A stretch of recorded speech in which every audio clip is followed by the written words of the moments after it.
روسیه پر اوکراین برید دروي خو شرطونه یې وړاندې کړي ده چې څه دي نو جزئیات هم دې ویډیو کې وګورئ او چینل سبسکرایب کړئ.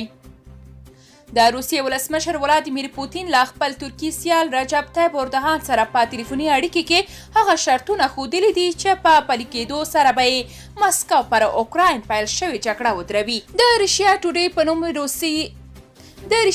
په نوم روسۍ رسنۍ د ولسمشر پوتین له خولې لیکلي دي مسکو به هغه وخت ګاونډ هیواد کې پوځي عملیات ودروي چې کیف پوځي کړنې او عمل ودروي او همدا ډول د مسکو ټولې غوښتنې چې څرګندې او معلومې دي پوره کړي. پوتین دغه خبرې له رجب طیب اردوغان سره په ټلیفون کې کړې دي. ولسمشر پوتین همدا ډول د ترکیې ولسمشر رجب طیب اردوغان ته ډاډ ورکړ چې روسیه د اوکراین د شخړې د سوله ییز حل موندلو په خاطر اوکراین او همدارنګه له بهرنیو شریکانو سره خبرو ته چمتو ده. مسکو دا خبرداری ورکړ چې د خبرو اترو په شنډېدو سره که چیرې کیف پوځي اقدام وکړي او پوځیان سره منظم کړي نو مسکو یې پر وړاندې درېږي او دا به د اوکراین لپاره پخپله د ځان بربادي وي.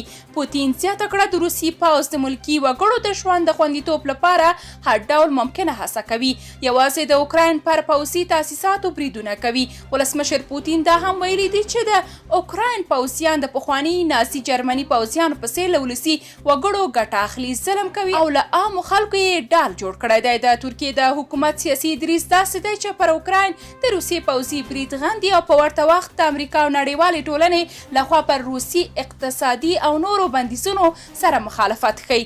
د ترکیې د ولسمشرۍ ماڼۍ دفتر ویلي دی چې ترکیه لا هڅه کوي چې د روسیې او اوکراین کړکېچ د خبرو له لارې سره حل کړي. پر اوکراین د روسیې د جنګ درېدو شرطونه ډېر نه دي څرګند شوي، خو ولسمشر پوتین ویلي دی چې دا هغه شرطونه او غوښتنې دي چې ټولو ته څرګندې او معلومې دي. پوتین پر دې ټینګار کړی دی چې د اوکراین پوځ باید له پوځي مقاومت او درېدنې لاس واخلي او وسلې پر ځمکه کېږدي. د روسیې او اوکراین د منازعې اصلي لامل د اوکراین په خاوره کې د امریکا او ناټو هغه سیاستونه او کړنې وې چې د روسیې له ملي ګټو او ملي امنیت سره په ټکر کې وې. امریکا او ناټو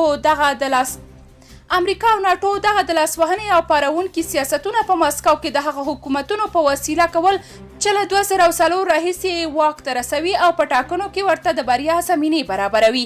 د ولسمشر پوتین غوښتنې دا په بر کې نیسي چې اوکراین هغه لویدیځپاله سیاست چې د اوکراین حکومت او خلکو د روسیې ضد پیل کړی دی باید پای ته ورسوي او اوکراین د لویدیځ په لمسون روسیې سره نا اعلان شوې جګړه پای ته ورسوي او که داسې ونه کړي نو د روسیې لخوا به پرې اعلان شوې جګړه دوام پیدا کړي.